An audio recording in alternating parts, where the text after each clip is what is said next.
Alors, bonjour à tous, bienvenue dans ce troisième webinaire que vous attendez depuis très longtemps, que vous nous réclamez depuis très longtemps. Je suis Florent Vaudelin, le fondateur et le dirigeant de MyExpat, qui est, vous connaissez maintenant, une plateforme qui permet de réaliser un investissement immobilier en France depuis l'étranger, donc dédié aux expatriés. Alors n'hésitez pas à nous mettre, typiquement en parlant d'expatriés, de quel pays vous êtes, dans quel pays vous habitez, dans quel pays vous êtes expatrié, qui nous permettra à nous de vous aider après, et puis d'animer un petit peu ce webinaire. L'objectif de ce webinaire, donc, c'est de répondre à un maximum de questions et de vous expliquer comment se passe un financement lorsque l'on est expatrié ou lorsque l'on est non-résident, c'est-à-dire lorsque l'on n'habite pas en France et que l'on souhaite réaliser un investissement immobilier en France et donc un financement en France. Donc, comment se passe ce financement? Est-ce qu'il est possible d'emprunter lorsque l'on est non-résident? Quelles sont les différentes étapes de la procédure d'un financement? Et puis, on fera le point sur la situation économique du moment, entre la remontée des taux, les élections, etc. Je vous expliquerai un petit peu ce qu'il se passe aujourd'hui et je vous donnerai quelques éléments de conjoncture. Alors, en attendant que vous nous marquiez quel est votre pays d'expatriation, je vois que personne n'a participé encore, n'hésitez pas à toujours nous suivre sur les réseaux sociaux, à vous abonner à nos newsletters, de façon à être alerté en permanence à la fois des différentes informations que l'on peut avoir à propos de l'immobilier, du financement, des différentes actualités, et aussi des trucs astuces. On essaye de vous conseiller un maximum sur comment réaliser un investissement immobilier depuis l'étranger grâce à notre plateforme. Alors, je vois qu'il y a du monde déjà, depuis l'Irlande, le Canada, le Royaume-Uni. Bienvenue à tous, encore une fois. Je vois que vous continuez à arriver sur le chat. Vous êtes nombreux de l'Irlande aujourd'hui, de l'Égypte. Merci à tous de nous avoir rejoints.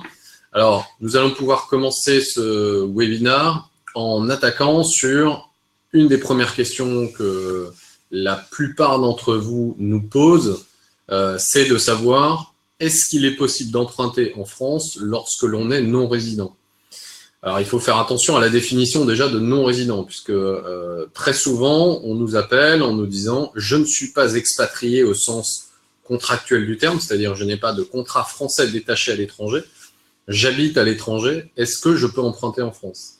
Alors, sur cette question de savoir est-ce qu'il est possible d'emprunter en France, la réponse, elle est oui, quel que soit votre statut. C'est-à-dire que vous soyez expatrié ou non, il est possible d'emprunter en France. Alors, par contre, il va y avoir des critères. Alors, vous pouvez déjà imaginer qu'il y a deux types de critères quand vous souhaitez emprunter en France. Vous avez des critères qui vont déterminer vraiment votre capacité à emprunter. C'est-à-dire, est-ce que la banque ou est-ce que les banques vont accepter de regarder votre dossier pour vous financer un certain montant? Et la deuxième question, c'est quel montant vous pouvez emprunter et à quel taux? Alors, ce sont deux questions qui sont très différentes, puisque la première, sur la capacité à emprunter, va nécessiter des critères qui sont propres à vous, à chaque personne et à votre dossier, alors que la deuxième sur le montant que vous pouvez emprunter et le taux auquel vous pouvez emprunter va plutôt dépendre de critères qui sont purement financiers. Donc déjà, on va distinguer les deux. Alors, sur la capacité à emprunter, donc ça c'est la question qu'il faut se poser avant de démarrer n'importe quel projet immobilier en France, c'est est-ce que je peux emprunter en France? Alors, quels sont les critères pour savoir si on peut emprunter en France? Déjà, le fait d'être résident ou non résident n'est pas un critère. C'est-à-dire que vous pouvez être non résident et tout à fait emprunter quand vous êtes en France. Alors, les critères, il y en a beaucoup. Le premier critère, ça va être votre taux d'endettement. Le taux d'endettement, comment ça se calcule? C'est un taux qui se calcule, qui est une sorte de taux de charge, en fait. C'est-à-dire c'est le montant total de vos charges ramené au montant total de vos revenus. Vous faites ça.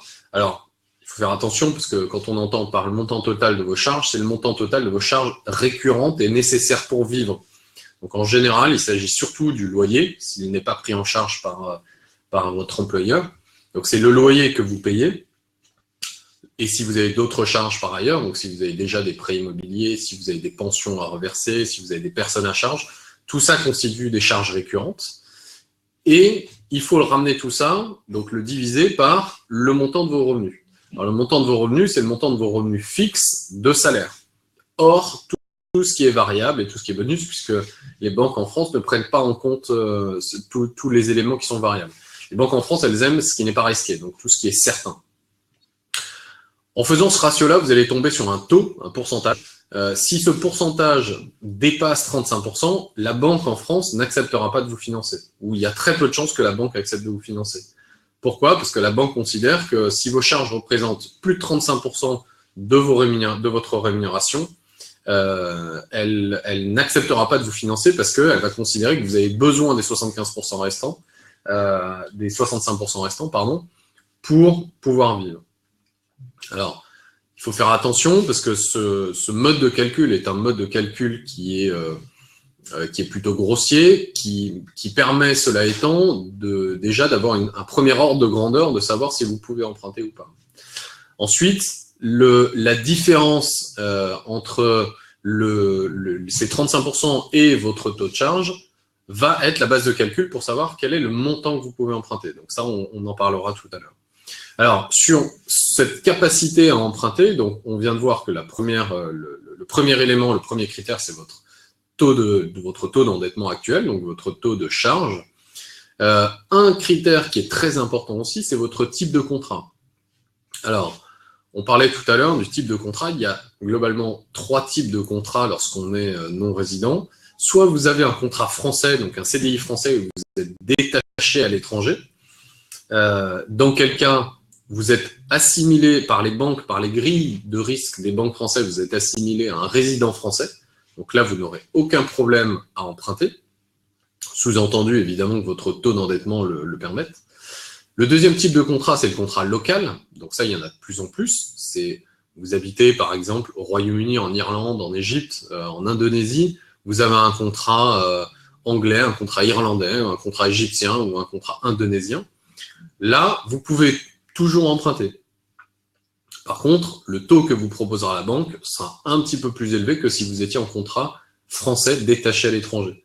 Alors, la raison, elle est simple, c'est que le taux que va vous proposer une banque représente le risque qu'elle prend à vous prêter de l'argent. Donc, plus la banque considère que vous représentez du risque, plus le taux sera élevé. C'est pour ça que les taux, de manière générale, d'ailleurs, pour les non-résidents, sont légèrement plus élevés que les taux qui sont proposés aux résidents français. Et quand vous êtes en contrat local, vous représentez un risque qui est un peu plus important pour la banque que si vous étiez en contrat français. Il y a un risque de licenciement qui est un peu plus grand, et donc le taux sera un petit peu plus élevé. Alors, juste pour répondre à la question de Florent, est-ce que l'on parle du revenu fixe sans compter les bonus? Pour calculer sa capacité d'endettement, oui, tout à fait. On prend le revenu mensuel fixe, même net, c'est-à-dire net d'impôt, et c'est à cela qu'on rapporte le montant des charges. Donc, sans compter les bonus. Après, certaines banques vont accepter de prendre en charge les bonus ou les parties variables si ce variable est récurrent sur les 3 dernières années. C'est-à-dire que si vous pouvez justifier une certaine régularité dans ces variables, ces bonus, certaines banques vont accepter de prendre en considération ce variable-là. Alors, autre critère, donc on a parlé de la capacité d'endettement, de votre type de contrat, et après, il y a bien évidemment tout ce qui va concerner le montant.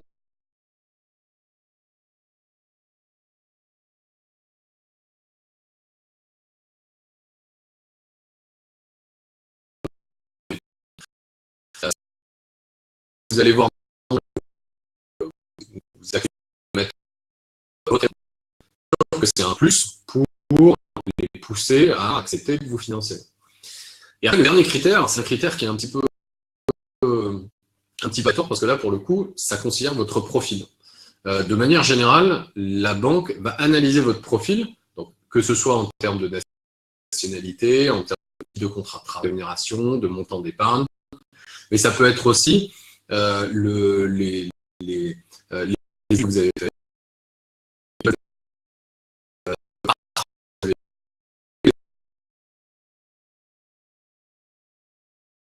Et une petite start-up locale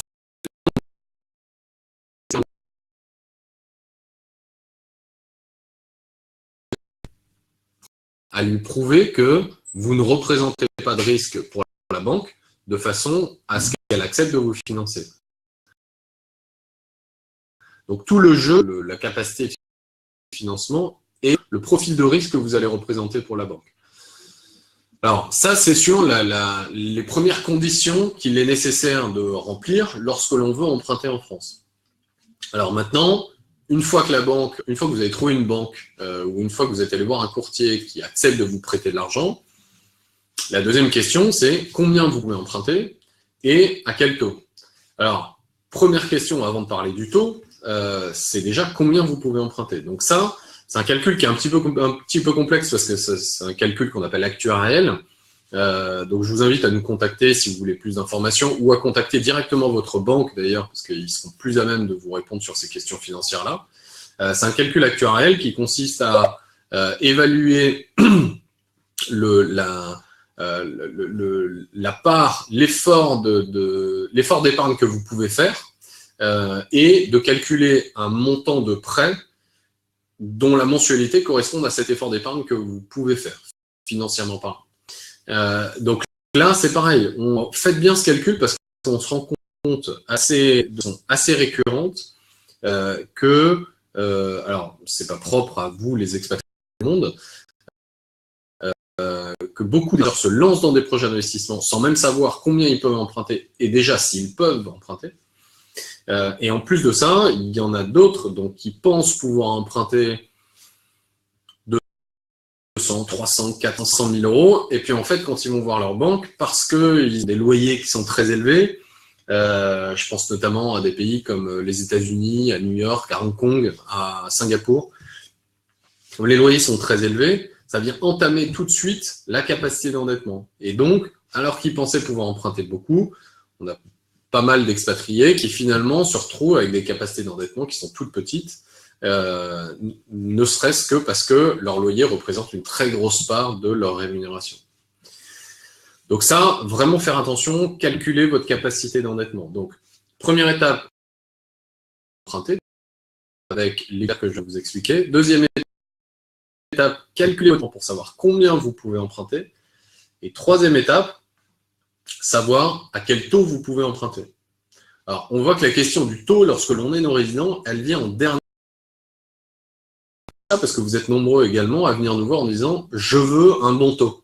En fait, la première question à se poser, c'est même pas déjà « est-ce que je peux avoir un bon taux ?» C'est « oui, combien ?» Première chose. Une fois qu'on sait ça, là, on peut commencer à discuter du taux. Alors, déjà, ce qu'il faut, les France,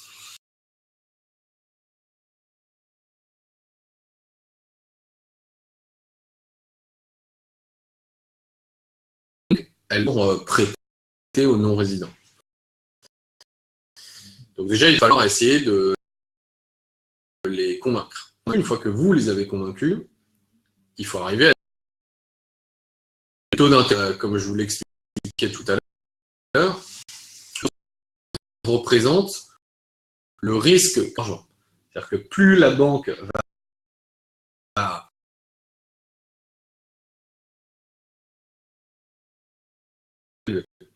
et plus la banque va considérer qu'elle ne prend pas de risque, typiquement, lorsque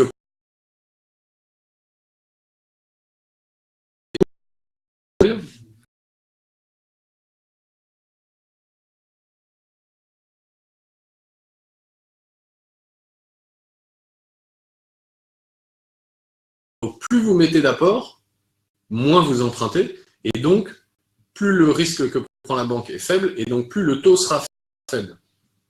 Donc plus vous mettez d'apport, plus le taux sera faible. Moins vous mettez d'apport, plus le taux sera élevé. Donc vous voyez que le montant de l'apport personnel joue directement sur le taux d'intérêt que la banque va vous appliquer. Ça, c'est quelque chose à savoir, parce qu'on a très souvent, trop souvent l'impression que la question de l'apport personnel, finalement, c'est une question personnelle, c'est-à-dire que c'est vous qui décidez si vous voulez mettre 10%, 20%, 50%. Non, pas que. C'est-à-dire que le montant de l'apport va directement impacter le taux d'intérêt que vous avez.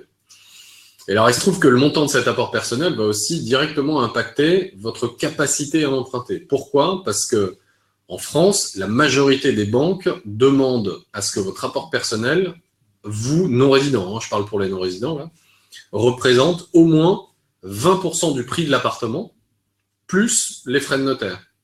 Donc, comme les frais de notaire sont de l'ordre de 8% en France, en fonction des types de biens, en fonction des villes, donc 20% d'apport personnel plus 8% de frais de notaire, donc ça veut dire qu'il faut que vous ayez de côté au moins 28% du prix de l'appartement, vous, à apporter en cash. En termes de financement, on dit que c'est 20% d'apport personnel avec un financement à 80%, donc la différence.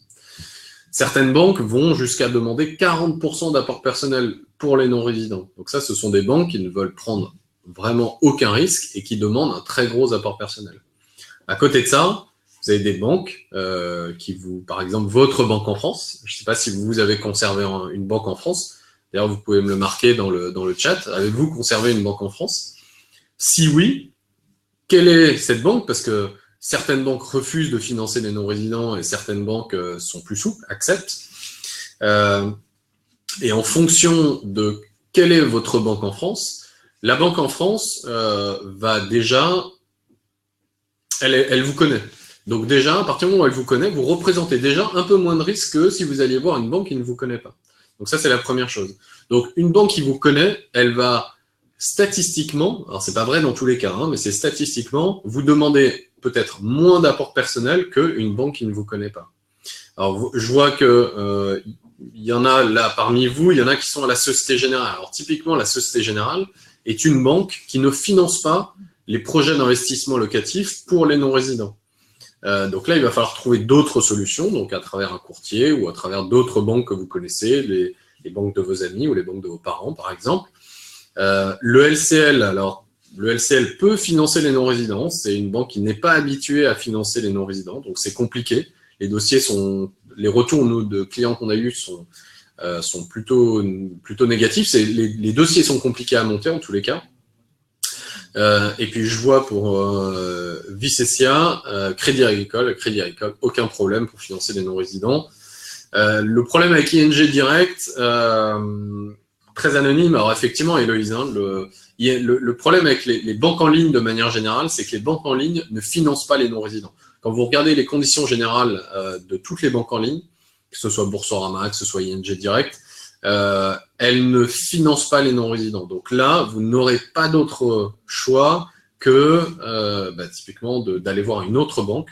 Alors ça peut être un courtier, ou alors ça peut être une autre banque que vous avez, ou encore une fois, la banque de vos parents ou la banque de vos amis.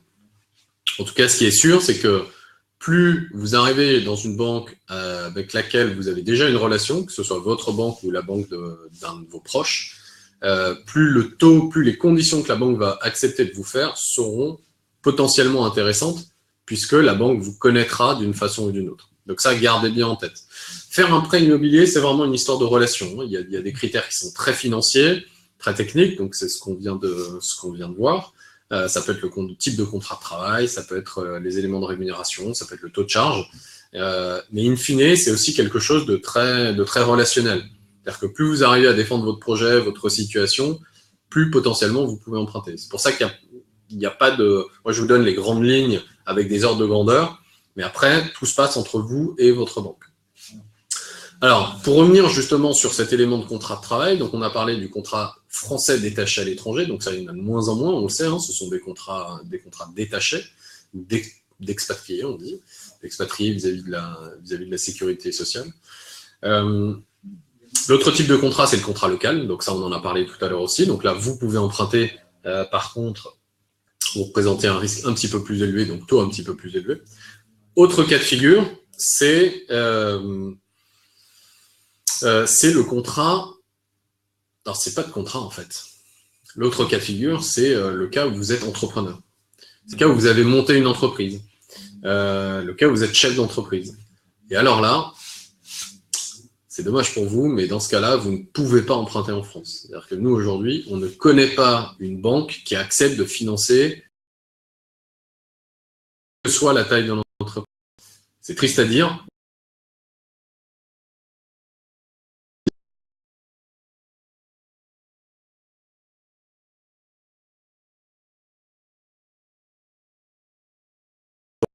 Qui est basé à l'étranger.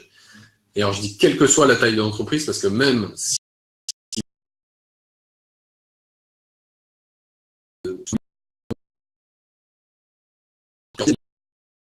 vous êtes financer malgré tout ce genre de profil. Donc, bon, un peu triste à dire. C'est l'inconvénient d'être entrepreneur lorsqu'on est à l'étranger. Donc ça se prépare aussi. Une des solutions, c'est de prévoir des solutions de ce qu'on appelle le collatéral, donc soit de nantissement, d'assurance, de garantie, etc. Ou alors de paiement cash, moins intéressant lorsque l'on fait un investissement sur le long terme, mais qui permet malgré tout d'investir. Alors typiquement chez vous, parmi vous tous là qui êtes là, vous êtes une vingtaine aujourd'hui. Est-ce que vous pouvez me dire quel type de contrat vous avez? C'est-à-dire, est-ce que vous êtes parmi les Français qui sont en contrat français détaché à l'étranger, ou est-ce que vous êtes en contrat local? Autre élément important aussi, c'est la notion de contrat à durée déterminée. Alors le CDD, on ne parle pas du CDD à la française, mais si vous avez un contrat même local dans lequel il est spécifié que votre contrat prend fin à une date précise, donc vous avez une date de fin de contrat dans votre contrat, là c'est pareil, ça va être compliqué pour les banques françaises, parce que la banque va considérer qu'à la fin du contrat, elle n'est pas sûre que vous renouveliez votre contrat. Je vous dis ça parce qu'il existe beaucoup de pays, notamment aux Émirats par exemple, à Dubaï, où lorsque l'on est professeur des écoles ou instituteur, les contrats par défaut sont des contrats à durée déterminée, donc ce sont des contrats d'un an ou de 12 mois ou de 24 mois, et qui sont renouvelés automatiquement. Donc ça, typiquement, il faut l'expliquer aux banques. Pourquoi? Parce que les banques, dès qu'elles voient une date de fin de contrat dans un contrat, et elles vont analyser votre contrat, elles vont considérer qu'à la fin du contrat, il y a un risque, donc elles ne vont pas prendre le risque de vous prêter de l'argent, donc ça va être plus compliqué. Donc attention à regarder si votre contrat a une date de fin de contrat ou pas. Donc là, statistiquement, vous êtes quand même nombreux à être en contrat local. Quelques-uns qui sont en contrat français détaché à l'étranger. Donc, encore une fois, beaucoup moins de problèmes et beaucoup plus de meilleures conditions financières lorsque l'on est en contrat français détaché à l'étranger. Alors, maintenant qu'on a vu quelles sont les conditions, les différentes conditions, les différents critères pour emprunter,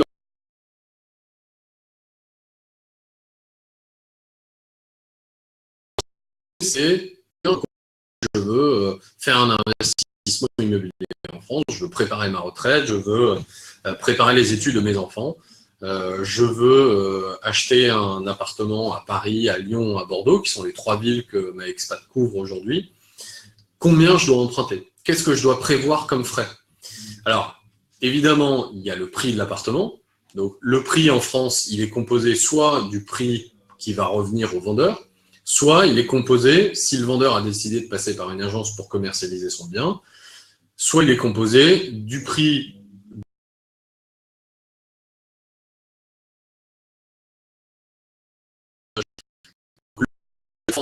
le Mont, comme Se Loger, comme Explorimo, etc., sont des prix qui incluent déjà les frais d'agence s'il y en a.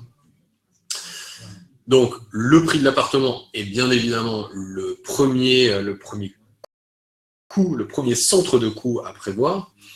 Le deuxième, ce sont bien évidemment les frais de notaire. Alors, ce qu'on appelle les frais de notaire, il faut faire attention, parce que ce sont pour 90-95%, ce sont des taxes de l'État. Donc, les frais de notaire qui représentent en moyenne entre 8 et 9% selon les villes et selon les types de biens immobiliers que l'on achète. Et après, vous allez avoir d'autres types de frais qui sont liés au financement pour le coup. Alors ceux-là, on ne les connaît pas forcément et on ne les identifie pas forcément tout de suite. Et on a tendance à les découvrir le jour où la banque vous envoie les offres. Alors, qu'est-ce que c'est que ces frais? Dans ces frais, vous allez avoir déjà des frais de dossier. C'est-à-dire que la banque va vous facturer des frais de dossier pour préparer votre dossier, pour analyser votre dossier, analyser votre contrat de travail, etc. Et comme vous êtes non-résident, d'autant plus, vous allez avoir un dossier qui est d'autant plus conséquent, et la banque va, en général, vous facturer des frais de dossier qui sont encore plus élevés que si vous étiez résident français. Alors, ordre de grandeur, il faut compter entre, alors je vais vous donner un ordre de grandeur qui est très large, il faut compter entre 300 et 1000 euros de frais de dossier, sachant que dans la majorité des cas, ils tournent plutôt autour de entre 300 et 500 euros. Quoi. Ce qu'il faut voir, c'est que ces frais de dossier sont négociables. Donc là, il ne faut vraiment pas hésiter à négocier avec votre banque le fait de supprimer ces frais de dossier, ou si ce n'est les supprimer, en tout cas, bien les réduire. Ça, c'est quelque chose que vous pouvez parfaitement négocier. En plus des frais de dossier, vous allez avoir des frais de garantie. Alors, qu'est-ce que c'est que la garantie? La banque, quand elle va accepter de vous financer, de vous faire un prêt, elle va demander une garantie. Alors, il existe plusieurs types de garanties. Vous connaissiez la garantie de type caution. Donc là, c'est ce qu'ils appellent une garantie financière. Et vous avez des garanties réelles. Alors, la garantie financière, vous avez le cautionnement. Donc, en général, le cautionnement bancaire se fait via des organismes qui sont spécifiques, de type crédit logement.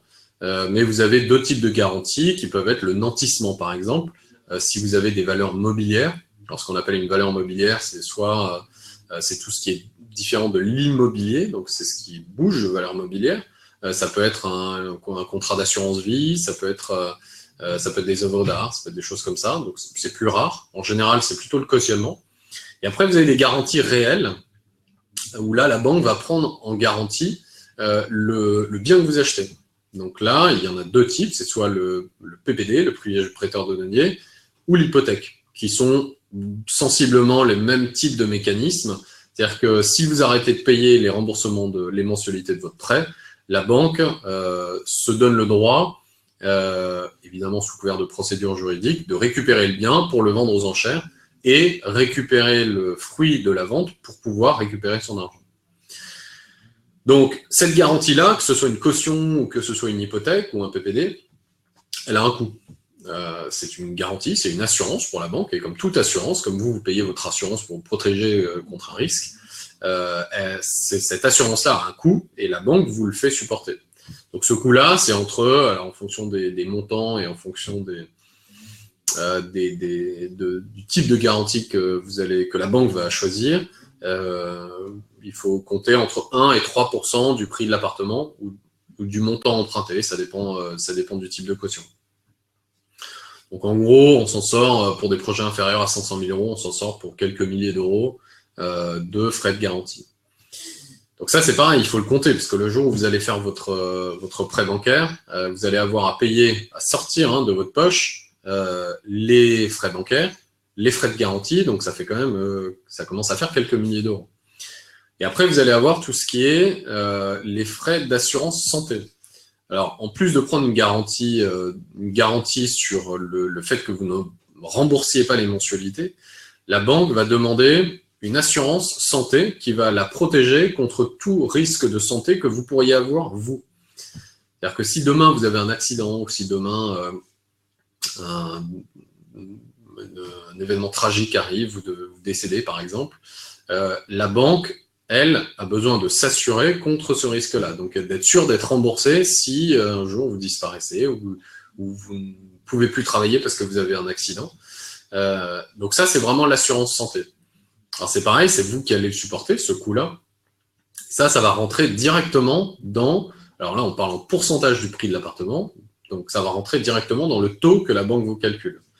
Donc, dans la composante d'un taux que la banque va vous proposer, vous allez avoir, donc pour reparler justement de tous ces frais qui sont liés à un emprunt bancaire, vous allez avoir le taux nominal, qui est le taux de référence, qui est le taux que l'on négocie.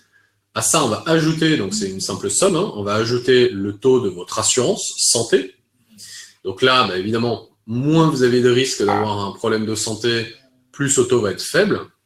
Pour vous donner des ordres de grandeur, pour quelqu'un qui a entre 25 et 35 ans, qui ne fume pas, qui n'a jamais eu de problème de santé, qui n'a jamais été opéré, un taux d'assurance est autour de entre 0,10 et 0,20, quoi. C'est un 0,10, 0,15, c'est un bon taux d'assurance pour une personne qui a moins de 40 ans et qui n'a pas de problème de santé. Plus vous vieillissez, plus vous avez statistiquement le risque de tomber malade, d'avoir des accidents, etc., plus le taux peut augmenter. Donc, le taux nominal, le taux d'assurance, et puis après, la banque va réintégrer tous les frais, donc les frais bancaires, les frais de caution, et elle va les convertir en taux pour les ajouter dans la composante globale du taux, qu'on appelle le taux effectif global, le TEG, dont vous avez dû en entendre parler. Et donc le TEG est en fait le taux qui regroupe le taux nominal, le taux de l'assurance et les différents frais. Donc vous avez tout, c'est vraiment le coût global de votre prêt immobilier. Alors, autre type de frais que l'on peut avoir aussi, ce sont les frais de courtage. Parce que là, on parle du cas général où vous passez par une banque en direct. Vous avez aussi la possibilité de passer par un courtier. Alors, vous allez me dire, bah oui, mais par un courtier, moi, ça m'intéresse moyennement parce que je vais payer des frais de courtage. Alors, effectivement, dans la liste des frais que l'on a à payer lorsqu'on fait un emprunt immobilier, il peut y avoir les frais de courtage si vous passez par un courtier. Ce qu'il faut voir, c'est que lorsque vous passez par un courtier, dans la majorité des cas, vous ne payez pas de frais de dossier en plus. Donc, en fait, les frais de courtage viennent se substituer aux frais de dossier. Donc, soit vous passez en direct par une agence, et là, vous avez des frais de dossier, soit vous passez par un courtier, vous n'avez pas de frais de dossier, et par contre, vous avez des frais de courtage. Donc, l'un dans l'autre, vous vous y retrouvez. Alors, pour peu que les taux soient identiques, parce qu'évidemment, il faut que le taux soit intéressant, mais pour peu que les taux soient identiques, vous vous y retrouvez, en tout cas, au niveau des différents frais qu'on va vous facturer. Alors, François qui me demande, en contrat français détaché à l'étranger, bénéficions d'un meilleur taux. Alors, meilleur taux, je ne sais pas ce que vous entendez par meilleur taux, mais lorsque l'on est français détaché à l'étranger, on obtient de meilleurs taux que lorsqu'on est français en contrat local. Oui, pourquoi? Parce que, encore une fois, c'est une question de risque, parce que lorsqu'on est en contrat français détaché à l'étranger, statistiquement, les banques ont observé que vous avez moins de chances de vous faire licencier ou de perdre votre emploi que si vous étiez en contrat local à l'étranger. Donc, à partir du moment où il y a moins de chances que vous perdiez votre emploi, vous représentez moins de risques pour la banque, donc le taux est meilleur. Et Laurent qui me demande, est-ce que les banques financent les travaux? Alors, très bonne question. Très bonne question. Les banques en France financent les travaux, tout à fait. Par contre, le financement des travaux est un financement qui est très différent de celui d'un financement immobilier. Pourquoi? Parce que les travaux ne sont pas quelque chose de tangible. C'est pas quelque chose que la banque va pouvoir récupérer. La banque ne peut pas prendre de caution, de garantie, ce dont on a parlé tout à l'heure sur les travaux. Donc, lorsque vous faites un financement pour un projet immobilier, par exemple, un appartement ou un immeuble que vous voulez retaper, dans lequel il va y avoir des travaux, vous allez avoir deux prêts. Un prêt pour la partie immobilière. Donc là, on va vous demander, la banque va vous demander une garantie, mais vous allez pouvoir emprunter avec très peu d'apport. Et par contre, pour la partie travaux, la banque ne pourra pas prendre de garantie puisque c'est pas tangible, les travaux, c'est un service. Par contre, en contrepartie, la banque va vous demander de participer à ce risque-là et donc de mettre beaucoup d'apports. Donc en général, quand on fait des travaux, un financement pour financer des travaux, les banques demandent un apport qui est très conséquent de façon à ce que le risque soit réparti entre elles et vous. Voilà, donc ça, après, c'est toujours de la négociation avec votre banque. En tout cas, la réponse à votre question, c'est oui, les banques financent les travaux à partir du moment où vous avez suffisamment d'apports pour pouvoir la convaincre. Quand je dis suffisamment, en général, nous, ce qu'on observe, c'est que c'est au moins 50% du montant des travaux à apporter. Après, attention, ce sont des statistiques et des ordres de grandeur, qui peut le plus, peut le moins. On a aussi observé des banques qui acceptaient de financer 100% du montant des travaux à des clients avec lesquels elles avaient de très très bonnes relations. Donc, tout dépend de la relation que vous avez avec votre banque, de votre profil, etc. Mais gardez en tête que pour des travaux, il faut que l'apport soit beaucoup plus conséquent, de manière générale, que pour un investissement immobilier. Alors, Autre point important, maintenant qu'on a vu donc est-ce qu'il est possible d'emprunter lorsque l'on est non-résident, on a vu que ça dépendait de différents critères. Quels sont les différents frais, qu'est-ce que vous devez prévoir comme centre de coût à financer ou à payer par vous-même, donc soit emprunter, soit payer cash.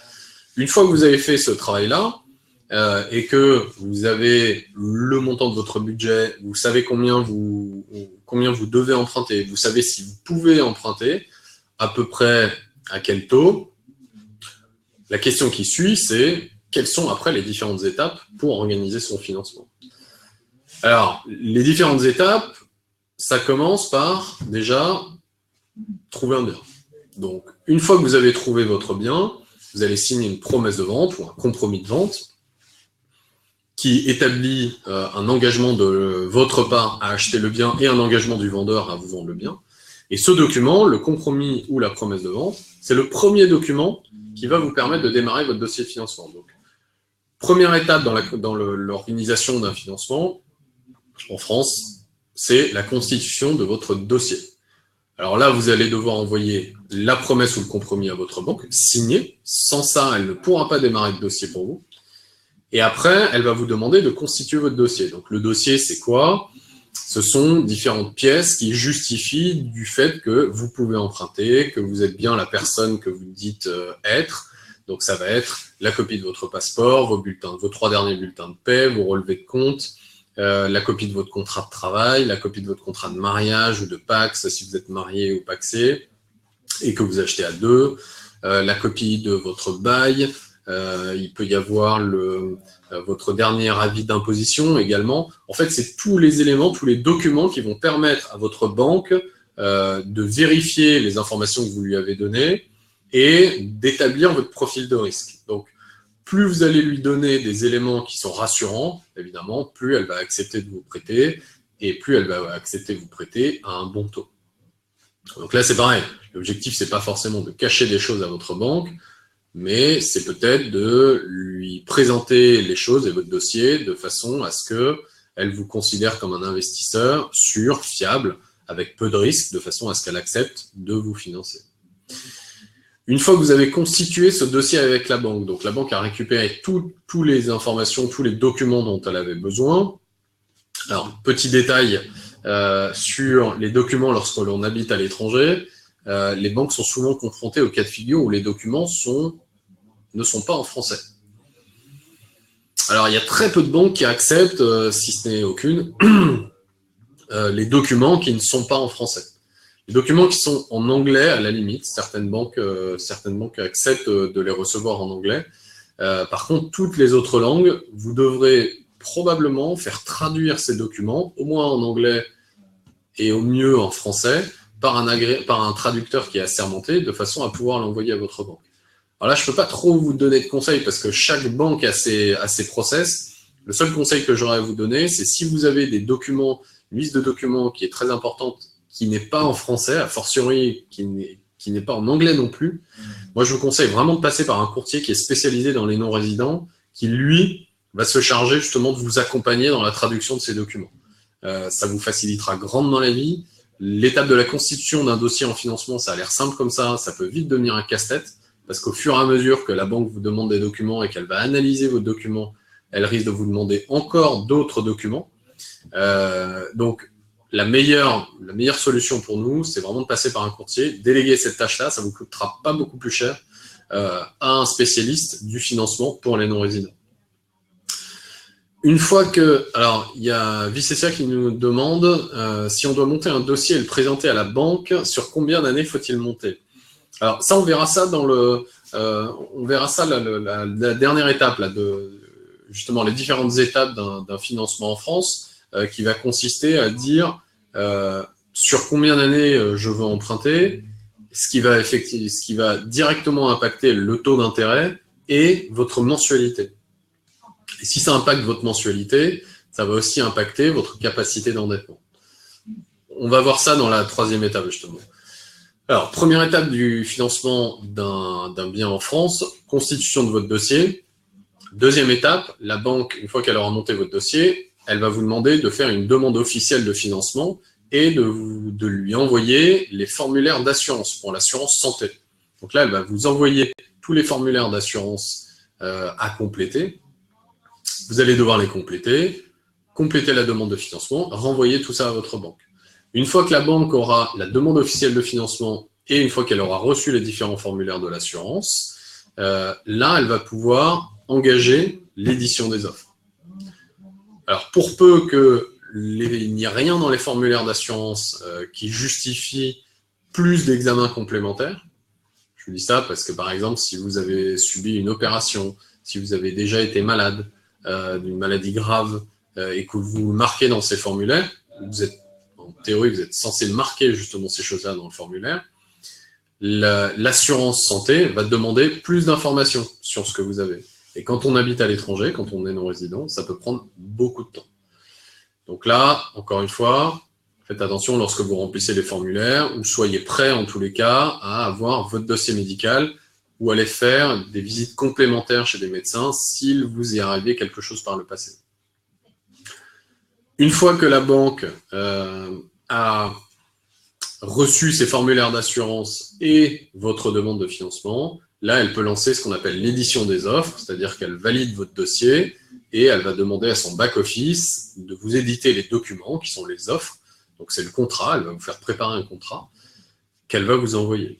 Alors, cette étape de préparation de contrat, aujourd'hui, elle est faite par les back-office des banques qui sont sursaturés de dossiers parce que les taux sont très bas, donc tout le monde emprunte. Il faut s'attendre à ce que cette période d'édition des offres, le délai qui permet à une banque d'éditer des offres, soit très long. Ça peut prendre 2 semaines dans les meilleurs cas, mais en général, ça prend plutôt 1 mois, ça peut même prendre jusqu'à 1 mois et demi. C'est assez long. Une fois que la banque a édité les offres, donc les contrats, elle vous les envoie. Vous avez un délai de réflexion qui est un délai légal en France de 10 jours. Et au terme de ce délai, vous pouvez dater les offres, les signer.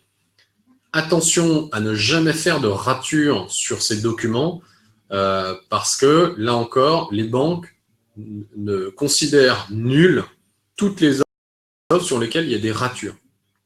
Donc là, il faut être très vigilant, il faut faire très attention parce que sinon, vous allez reperdre 10, 15 jours, 3 semaines, le temps de renvoyer les offres, que la banque les annule parce que vous avez fait une rature sur un chiffre ou que vous avez mis du Tipex, qu'elle réédite les offres, qu'elle vous les renvoie, que vous ayez à nouveau 10 jours de délai de réflexion, que vous les renvoyez. Donc, vous pouvez vite perdre 1 mois de délai juste à cause d'une petite rature ou d'un coup de Tipex. Donc, il faut absolument rien mettre sur ces offres, si ce n'est remplir exactement ce que la banque vous a demandé de remplir. Une fois que vous avez renvoyé les offres, le contrat est signé, donc vous avez signé le contrat avec la banque, et la banque, à ce moment-là, attend l'appel de fonds du notaire pour pouvoir débloquer les fonds. Donc le financement, à ce moment-là, il est terminé, et puis vous commencez à payer les mensualités le mois qui suit, ou en décalé, si vous avez négocié un décalage de remboursement de mensualité. Alors, j'ai Roger qui nous demande, peut-on trouver des courtiers en ligne? Alors, oui, bien sûr, vous pouvez trouver des courtiers en ligne. N'hésitez pas à nous contacter. On peut vous mettre en relation, nous, avec le courtier avec lequel on travaille. Et si votre projet est déjà bien avancé, déjà avec nous, on pourra vous aider à évaluer votre capacité d'endettement et à déterminer quelle est la structure financière de votre projet. Et ensuite, vous mettre en relation avec le courtier si vous en avez besoin. Alors, pour répondre à votre question, Vicessia, maintenant, pour la durée du prêt. Alors, la durée du prêt, elle est assez capitale, effectivement. Pourquoi? Parce que plus vous empruntez sur une longue période, plus le montant de la mensualité sera faible. Et on a vu tout à l'heure que le montant de cette mensualité, elle est directement liée à votre capacité d'endettement. Donc, déjà, ce qu'il faut savoir, c'est que les banques en France ne financent pas les non-résidents pour des projets d'investissement locatif sur des périodes qui sont supérieures à 20 ans. Donc, au maximum, ce sera 20 ans. Et après, si on tire vers le bas, plus vous allez baisser en durée, plus vous allez diminuer la durée de votre prêt, plus la mensualité sera élevée. Donc, il y a un moment donné où la banque va refuser que vous empruntiez sur une période qui est trop courte, parce que la mensualité que vous allez payer va augmenter, va faire augmenter votre taux de charge, et donc va vous faire dépasser les 35% de limite qu'on a vu tout à l'heure. Donc, vous avez une limite haute qui est les 20 ans, et après, vous avez une limite basse qui va être imposée directement par votre taux de charge, votre capacité d'endettement. Donc ça, c'est pareil.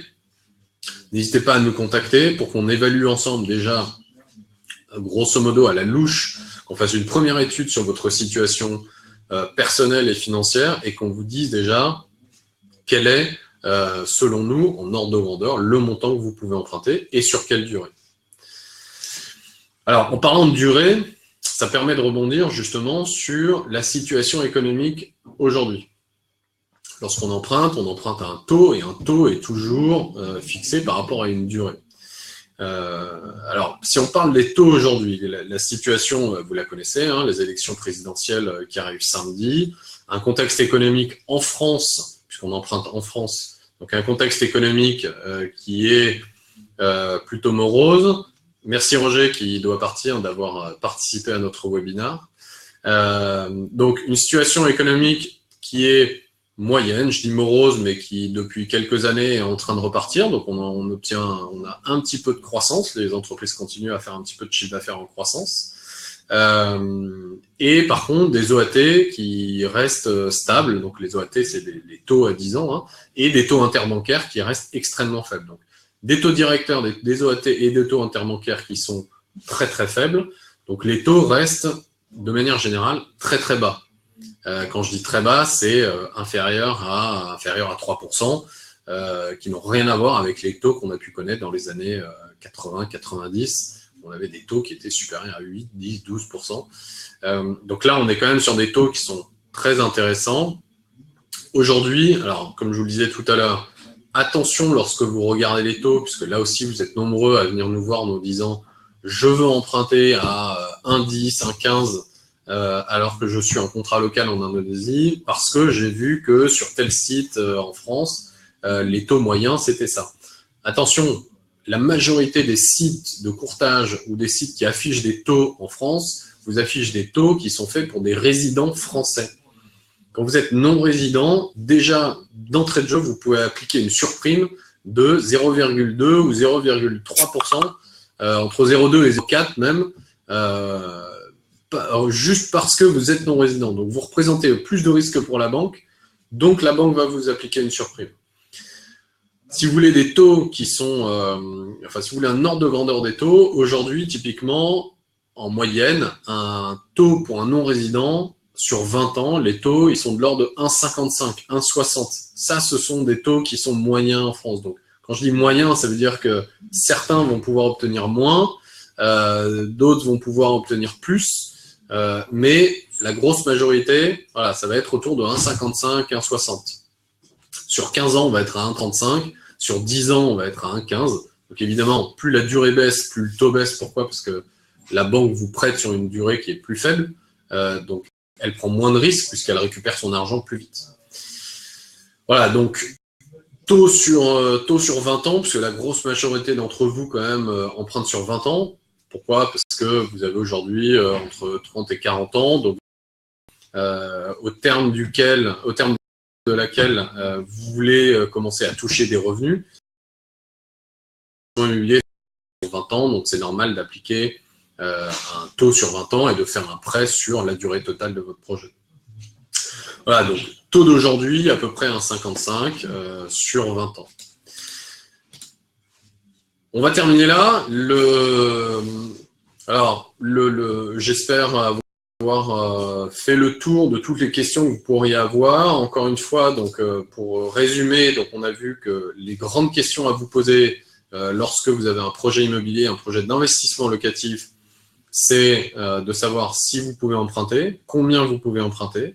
Ensuite, de bien visualiser, donc je vous les ai donnés, vous allez pouvoir les retrouver sur notre chaîne YouTube ou sur notre blog, les différents frais qui sont liés à un emprunt bancaire, déterminer votre budget, déterminer la durée sur laquelle vous pouvez emprunter ou vous voulez emprunter si vous avez le choix, les différentes étapes du financement, important en termes de timing aussi, pour bien savoir à quel moment on va devoir payer telle ou telle chose. Alors, point important qu'on n'a pas vu aujourd'hui, mais c'est la gestion des différents flux financiers. Ce qu'il faut savoir, c'est que quand vous faites un prêt immobilier, le montant de l'apport personnel vous avez à le verser le jour de l'acte authentique de vente de votre projet immobilier. Donc, si vous signez une promesse de vente aujourd'hui, un financement, ça dure en moyenne 4 mois en France pour un non-résident. Donc, ça veut dire que si vous signez une promesse de vente aujourd'hui, vous n'aurez à verser l'apport personnel, donc le cash, votre cash, que dans 4 mois. Donc, là encore, vous êtes nombreux à nous dire, j'attends de mettre de l'apport personnel de côté et ensuite je démarre mon projet. Alors, c'est dommage parce que d'ici là, les taux, ils auront augmenté. Le temps de sélectionner un bien, de faire une offre sur un bien, que le vendeur réagisse, le temps de signer une promesse de vente, le temps de faire votre financement qui va durer 4 mois. Donc, en moyenne, on est sur des périodes entre 6, 7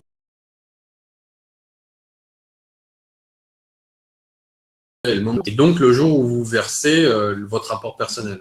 Ce qui vous laisse 8 mois de temps pour mettre de l'argent de côté si vous voulez gonfler un petit peu votre apport personnel.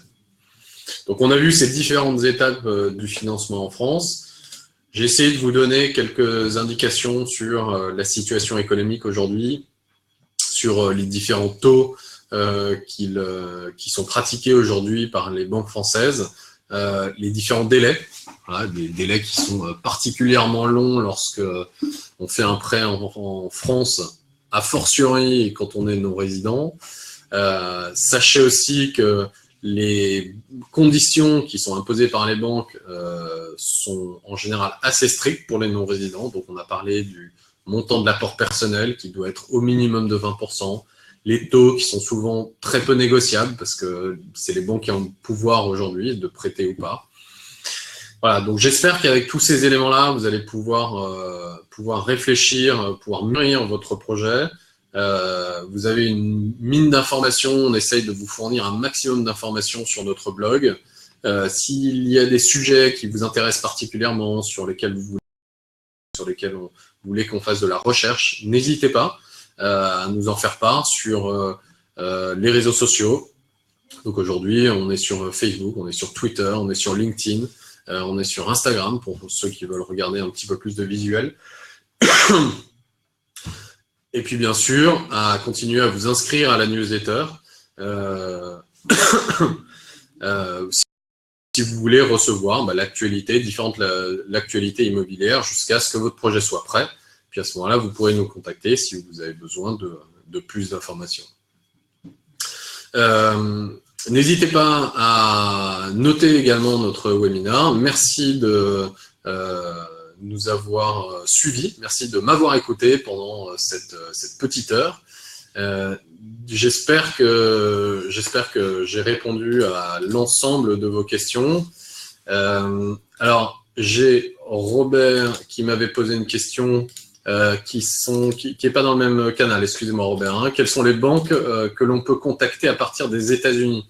Alors effectivement, la question des États-Unis est une question qui est importante puisque lorsqu'on est résident US, toutes les banques n'acceptent pas de prêter aux résidents américains. Alors là, ce que je vous invite à faire, c'est à nous contacter directement.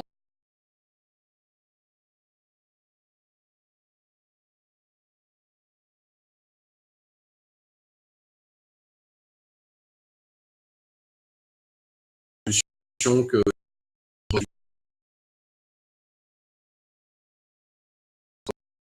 intéressants